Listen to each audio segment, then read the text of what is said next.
Olá, eu sou o professor Evandro Ramos, seu curso técnico em enfermagem.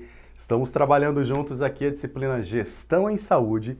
Nesta aula, em continuidade das aulas anteriores, estamos falando do capítulo 8, item 8 do seu material, e vamos fazer a parte 7. Nós dividimos em 8 partes, essa é a 7ª parte do capítulo 8, justamente para a gente poder trabalhar literalmente o detalhamento dessas questões relacionadas à administração e recursos materiais na enfermagem. Vamos lá?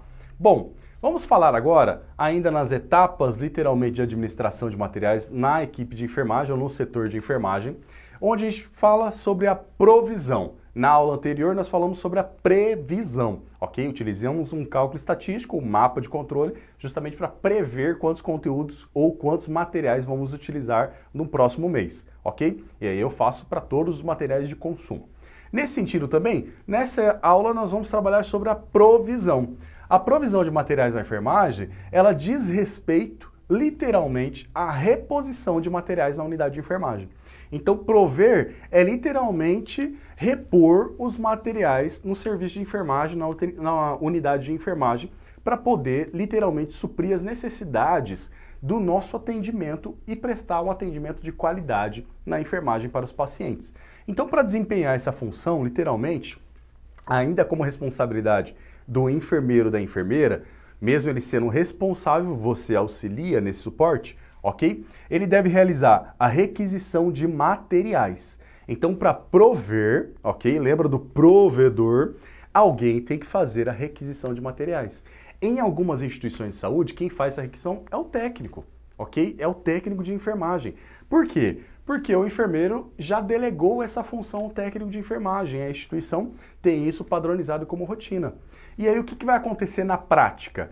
Algumas instituições de saúde têm ali sua padronização. Toda quinta-feira de manhã tem alguém da administração, por exemplo, que recebe, pode ser por e-mail, recebe ali um canhoto, literalmente com um pedido almoxarifado de quais materiais aquele setor está necessitando.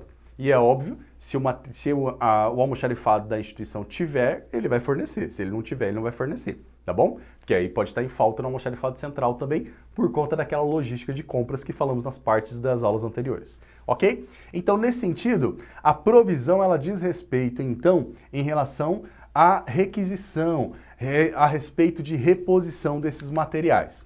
A rotina de reposição de materiais, literalmente, ela pode sofrer pequenas alterações. Tudo vai depender da instituição de saúde, ok? Então a instituição, ela pode fazer pequenas alterações. Olha, agora eu quero que você faça nesse formulário aqui verde, ok? Mês que vem, o verde não queremos mais que seja utilizado. Queremos que você faça aqui no azul, ok?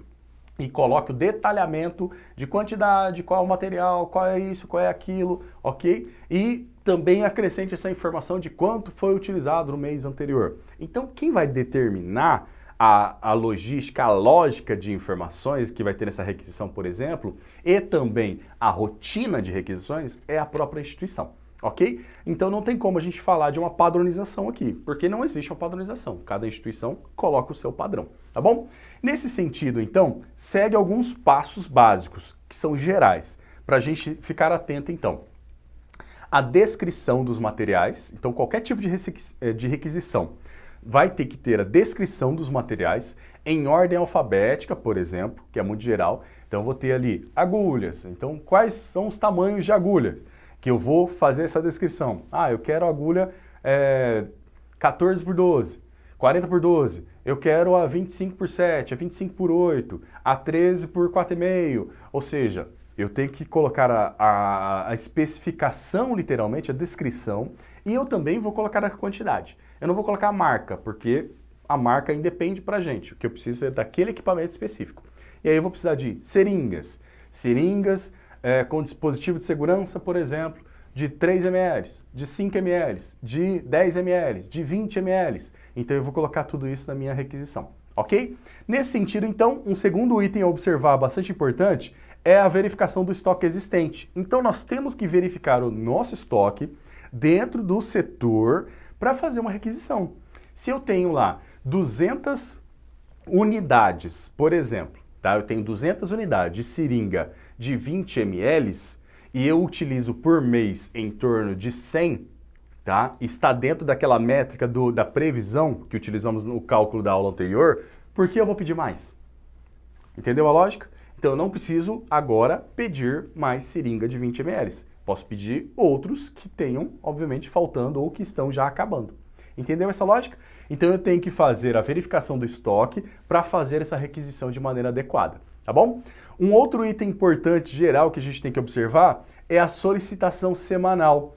Então, geralmente as instituições colocam como padrão toda semana fazer a requisição num dia específico, que seja segunda, que seja terça, seja quarta, seja quinta, que seja domingo. Então, aquele setor, ele tem um dia padronizado específico para a instituição inteira para fazer a requisição de materiais. Ou um grupo de setores num determinado dia, outro grupo de setores num determinado dia diferente, para justamente ter uma rotatividade também no processo de compra, por exemplo, de disponibilização no almoxarifado central.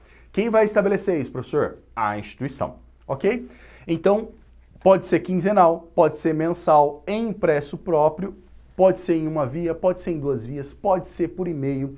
Quem vai determinar isso? A própria instituição, tá bom? Outra questão importante, tem que enviar essa informação ao serviço de enfermagem, à chefia do serviço de enfermagem, para ela também fazer esse controle importante de materiais, tá? Sempre que for necessário. Se não for necessário que o chefe de enfermagem avalize, assine e depois ele vai fazer esse acompanhamento, se não houver necessidade, ele não precisa assinar, ok? Mas ele já delegou essa atribuição a vocês, por exemplo. Outra questão é o encaminhamento da requisição almoxarifado. A instituição vai colocar qual vai ser o padrão. Às vezes vai ter, por exemplo, algum funcionário administrativo, um estagiário, por exemplo, que vai passar recolhendo em todos os setores isso manualmente. Às vezes vai ser por e-mail, às vezes vai ser pela intranet, né? Literalmente daquela instituição. Então a forma vai ser também estabelecida pela própria instituição. Pode ser em formulário próprio, pode ser em um e-mail específico, pode ser num formulário específico elaborado pela instituição, que vai ser escaneado e mandado por e-mail, por exemplo, para a instituição. Então, a padronização ou até mesmo um sistema específico de requisição, um software, literalmente, de requisição, onde vai ter um login e senha, um funcionário vai entrar lá e vai fazer a requisição das quantidades de materiais com as suas especificações específicas. Entendeu a lógica? Então, nessa prática, tudo vai depender do nível de organização daquela instituição de saúde que você vai trabalhar no futuro, tá bom? Então, o mapa de consumo de material, ele auxilia também a realização dessa etapa aqui de provisão. Por quê? Porque no mapa você está vendo a previsão de quanto você vai utilizar mês que vem, correto? Se a requisição aqui é feita de maneira anual, de maneira mensal, eu vou fazer uma requisição, então, daquela quantidade total que vimos na aula anterior. Agora, por exemplo, se eu já visualizei que mês que vem, ou para o próximo mês, né? Então, estamos fechando o mês, mas para o próximo mês eu preciso de 336 seringas de 5 ml ou de 3 ml, um exemplo, ok? Então, faço requisição aqui a cada semana. Esse mês tem 4 semanas, um exemplo.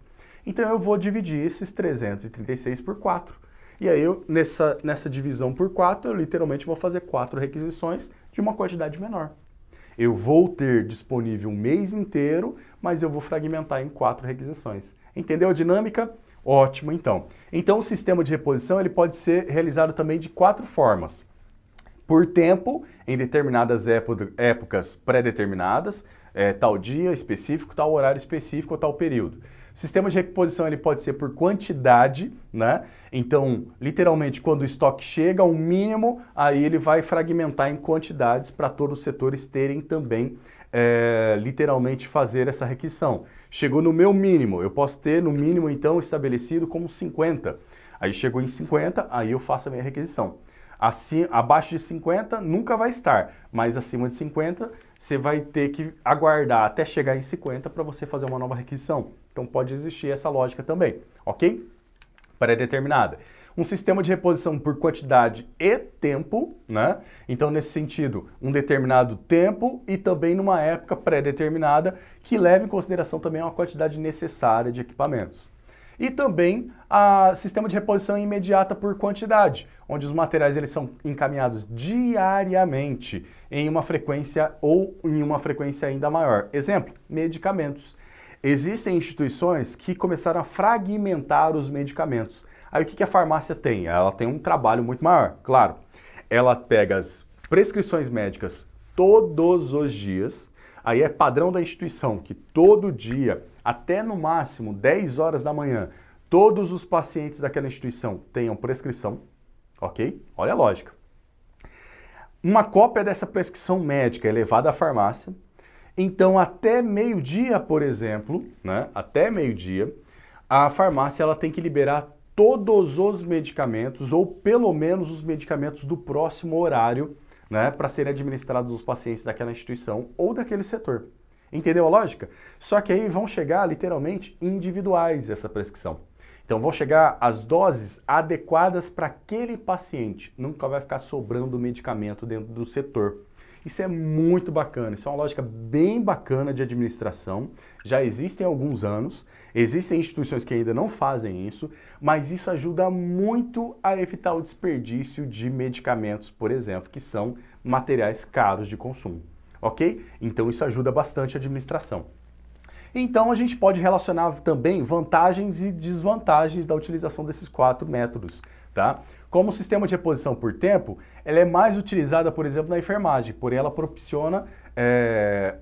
propicia aumento de estoque. Então, se eu estou literalmente levando em consideração o tempo, tem que ser quinzenal ou tem que ser mensal. Aí eu fico com um estoque dentro do setor de um mês inteiro. Entendeu a dificuldade? Isso é uma desvantagem, porque eu preciso ter um almoxarifado pequeno em cada setor, ok? Dificultando mais uma tarefa de controle.